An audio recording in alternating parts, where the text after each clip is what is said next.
I would like to talk with you about concept, how can you bring mindfulness to others and to societies? And I found, this is actually, it's not good morning actually, but every morning I think this is good to remember. Life is like a mirror, it smiles at you if you smile at it. I think if you start that day, your intention is set clear, because the intention is very important. And we spoke a lot about mindfulness, and we heard a lot about mindfulness. And I was recently in Bhutan, and I spoke to some monks who were sitting in their hermitage and for 7 years or even longer. And I said, what are you guys doing there? And they said, we are creating the energy to protect the king here, which is nice. So the intention is to create something which is for others. And that is what love and kindness meditation is about. It's not about creating happiness for everybody and sitting at these mountains and being happy. I think the world is at a stage where we need to use our happiness and the positive energy to do something. And I discovered that Otto Scharmer, he actually did a concept called the U-theory about it, and I would like to speak with you about this a little bit more. But beforehand, I would like to say, check back with the universe on a higher dimension. What does it mean, a higher dimension? I discovered it personally. When I was 13, my father died, and I was in front of the emergency room, and the doctor came back and said to me, we couldn't do anything. At that moment of time, I discovered not only a deep sadness, but I discovered also a kind of moment where I felt connected to each and everybody. Space and time were no longer existing. And that kind of moment accompanied me through my whole life. And that is why what I'm recognizing now is what I'm doing. So, which means Bernd Kolb, who's starting an admin project, which is a Sanskrit word for higher self, actually said once, wisdom is not about intellectual debate, but magical moments of presence so deeply connected and so pure with people. And these magic moments, that was a magic moment for me when I was 13. And a lot of you guys have these magic moments when you're looking back. It's not about concept, this is right or this is bad. It's about where am I connected with you and with everybody and what really matters to me. And that is what I found what Otto is talking about. So coming back to this third dimension, to the world of today. So what are we looking at right now? We have an environmental crisis, we have a financial crisis. We have, in the so-called developed countries, we have more suicides and depression than ever. Recently, an UN report came out and saying 10% of the world population is suffering from depression. That is 600 million people are suffering from depression, or even more. And most of them are in the so-called developed countries. So happiness is not really connected to material wealth. But we do measure success like that.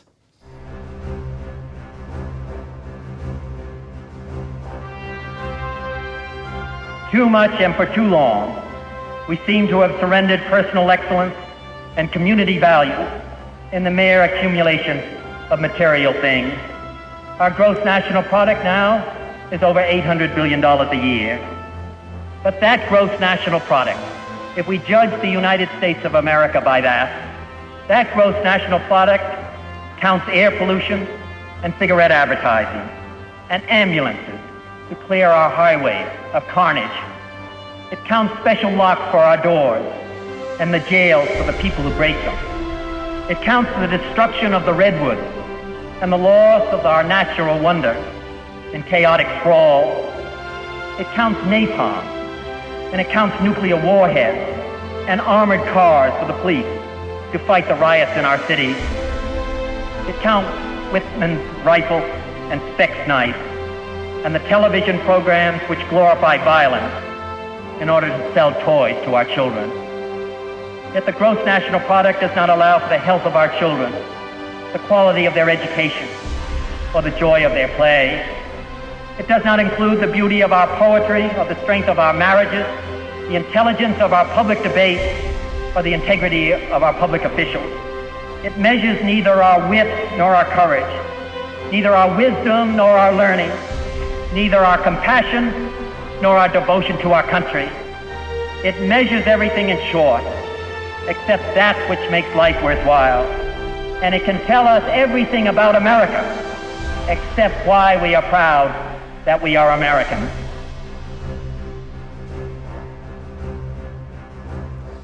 All right, and we're still measuring actually success of our societies in GDP, which is Bruttosozialprodukt, gross domestic product, which a friend of mine who is starting an initiative in South Africa right now calls it gross domestic problems, and alternative measurements how we can measure success. And mindfulness is for me a good basis and a good start, or a good means actually to use it to start to think about successful societies. So how can we do that? Albert Einstein, you know this quote probably, a problem cannot be solved at the same level of thinking that created it. We should develop substantially new manner if humankind is to survive. And I think Otto discovered stepping into the field of the future, that is what we should do. And how are we going to do this? So we are seeing a downloading pattern. Most of the people do that they say, okay, if we project something in the future, and so there's a lot in financial projections or economic projections, which we say, okay, we know this from the past, so we download what we know from the past, project it in the future, and then we're acting accordingly. But that is not about learning.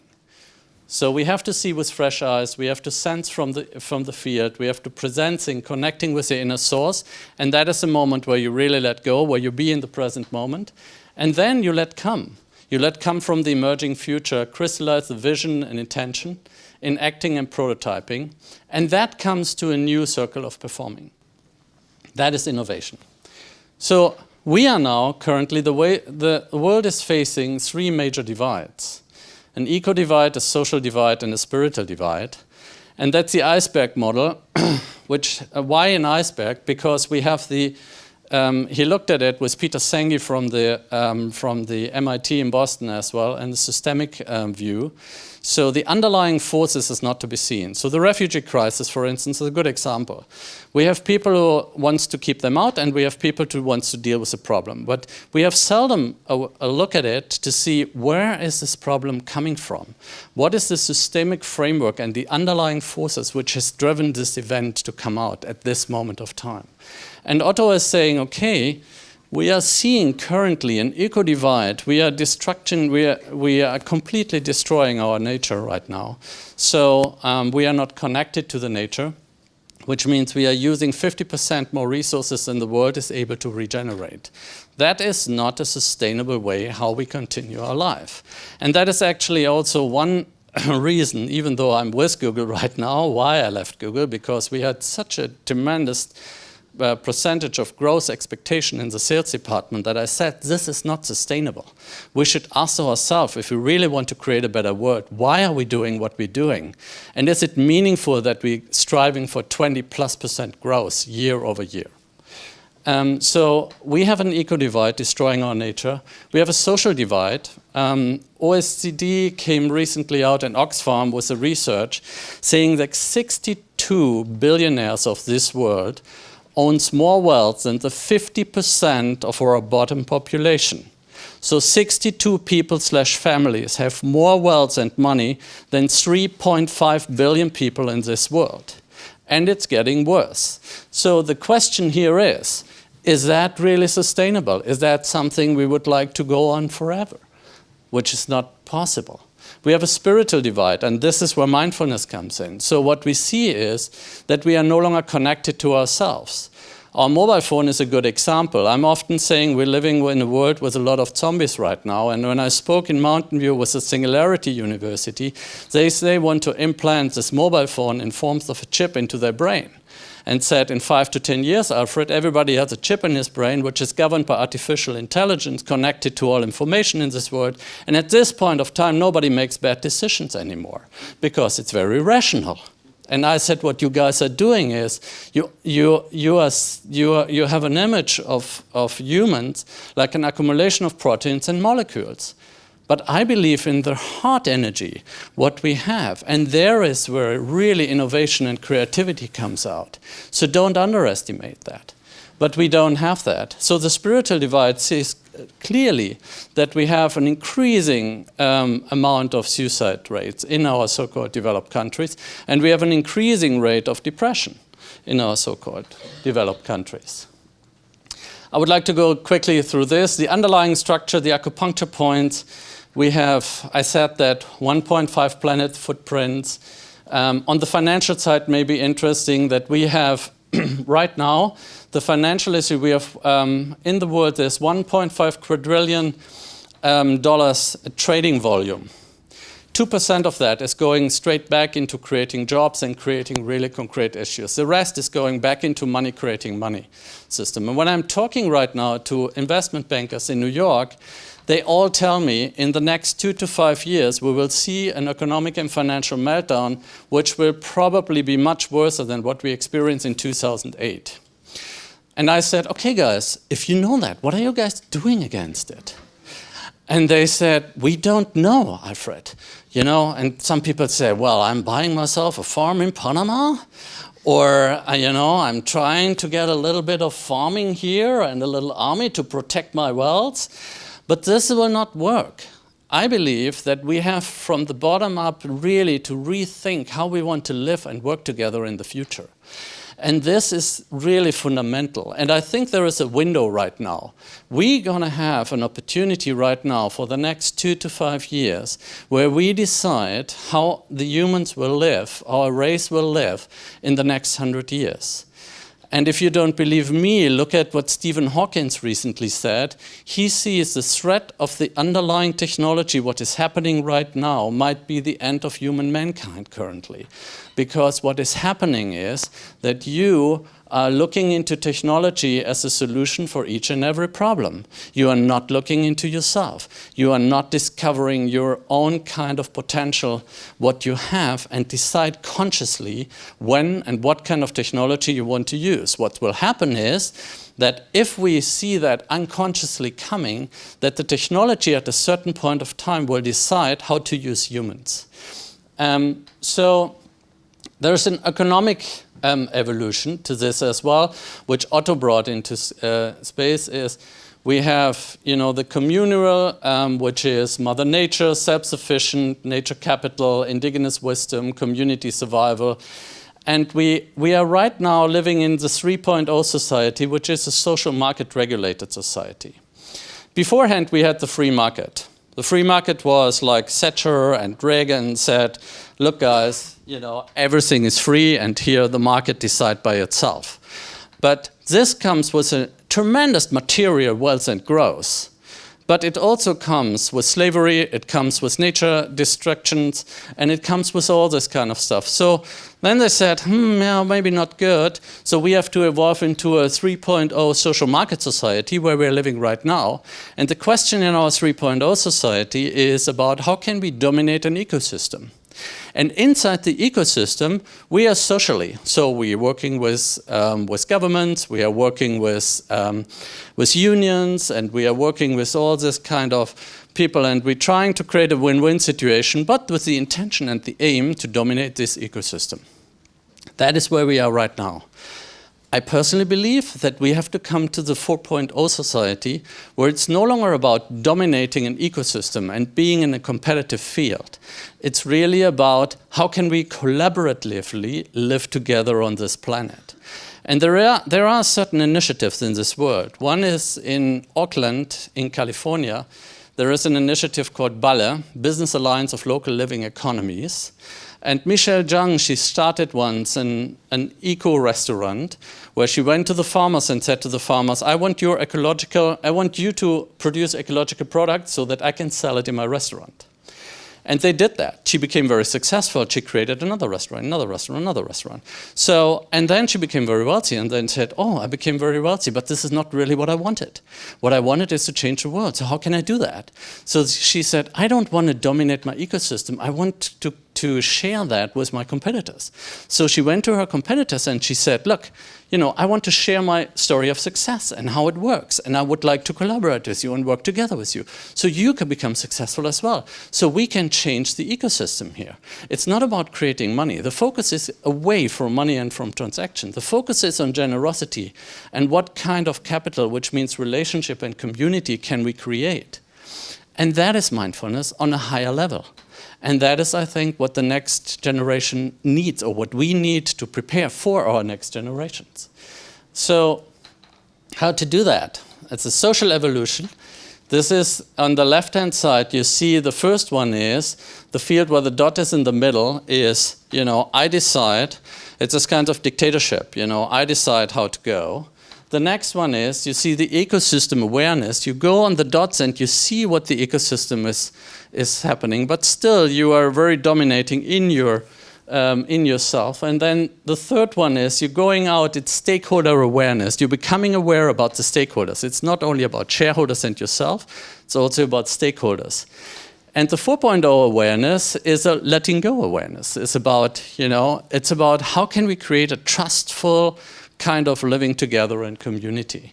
And that is about listening, generative and open presence. It's about collective creativity, speaking from what is moving you. It's about the ecosystem organizing around what emerges. And it's about awareness-based collective action. It's about co-creating.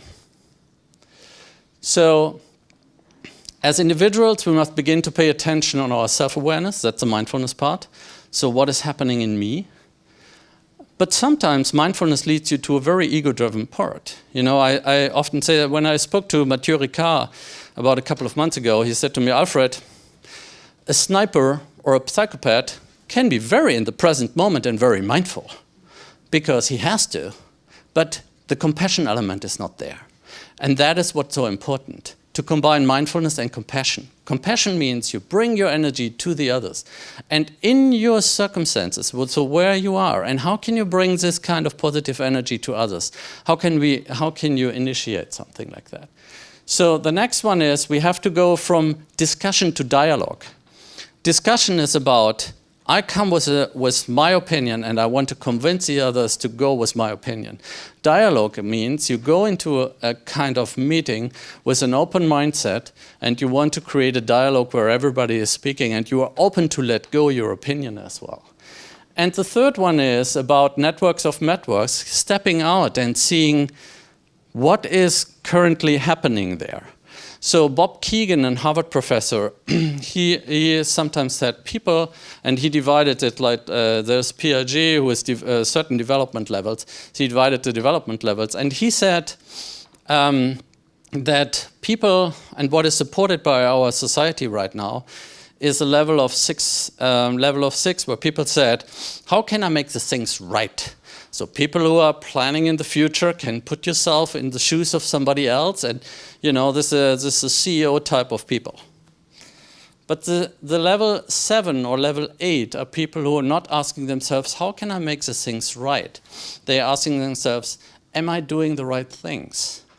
Which means you put yourself out of the system, look at the system and see, is that the right thing what I'm doing here and what I'm supporting? And for that, you need to connect to your inner higher self. You need to connect to your Atman, to your divine forces which is in you, and to, and for that, mindfulness is very important. It helps you. So again, this is the U theory for Otto. So downloading, suspending, seeing with fresh eyes. If I tell you water is floating uphill, then you wouldn't say immediately that's not possible because of gravitation rights. That you would say it's an interesting thought. Let's think about it. That is open mind, and that is the voice. The voice of the enemy for this is a voice of judgment. Right, wrong, good, bad, and we are judging in every moment. Mindfulness creates this kind of moment where you get back out of this and seeing, okay, I'm seeing with fresh eyes and I might have a different perspective. Then the open heart means you're redirecting. You're going into the field and feeling with an open heart, which is the enemy here is a voice of cynicism. So sometimes you are so full of cynicism that you close your heart and you're no longer connected to the other person. And then the open will means you be really in the present moment and let come what your potential is in the future. And there is the biggest enemy is the voice of fear. So when I left Google last October, I quit Google, I resigned. People came to me and said, Alfred, you are 53, you will never get a job anymore, your pension is at risk, and how can you deal with it? And that is the voice of fear, which was talking then to me. And you know, I said, wow, yeah, you might have a point, but you guys are telling me that I should do something which I don't want to do for the next 15 years for a concept which might appear but might not. Google hasn't existed 15 years ago, 15 years, but 20 years ago. So I don't know, we shouldn't do that. We should awaken, and we should be more, you know, trustful in ourselves. So Peter Drucker once said, culture eats strategy for breakfast. I spoke with a Stanford professor about this. He said, Alfred, currently what's happening in our societies is that, you know, people are looking into strategies. It's fearfully driven, and there is no culture in it. If you have no culture, you won't be successful in mid or short or long term. So very important to create this. For that, listening, downloading, listening from the outside, empathetic listening, generative listening, starting with oneself. Marcus Aurelius said a long time ago, if you are distressed by anything external or internal, the pain is not due to the thing itself, but to your estimate of it. And this you have the power to revoke at every moment. Tanya is doing, I'm helping her in her study is about compassion and cooperation. We're doing a spin-off right now. And Bernd here in the first row, he is one of the upcoming teachers. If you guys have a question, you can ask him about this. Tanya found out that compassion and cooperation can be trained.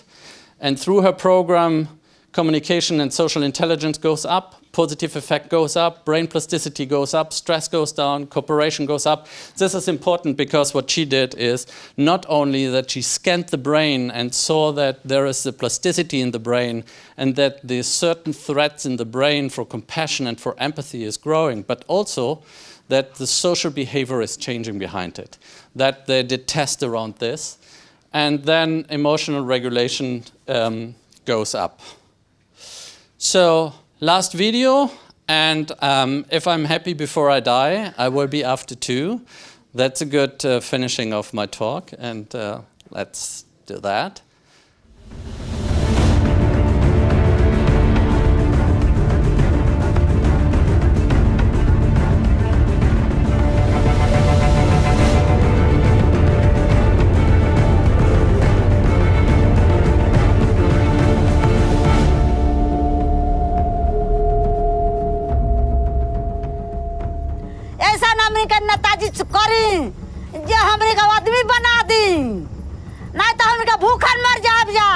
He said, you have to go back to your country. I said, where is my country? I don't have a country, man. It's a killing ground. But at that moment, he wasn't a terrorist, he wasn't an insurgent, he wasn't an Iraqi. He was a scared man.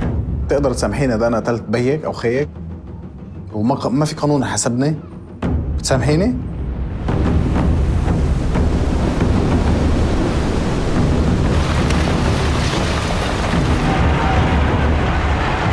Inventamos una montaña de consumo superfluo y hay que tirar y vivir comprando y tirando.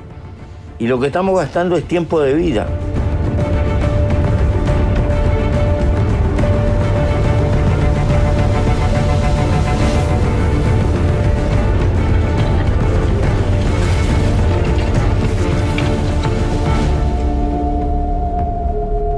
And then I met, to me, the love of my life. And her name was Jen. And gosh, it was just like my world changed.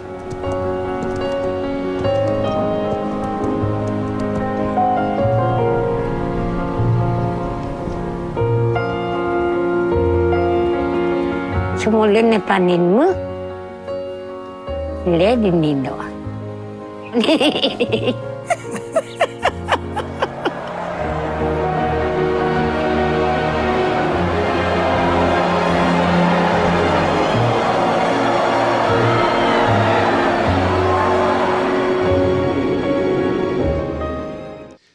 And I think that was a good, if I'm happy before I die, I will be after 2. And please make sure that other people be happy as well. Thank you.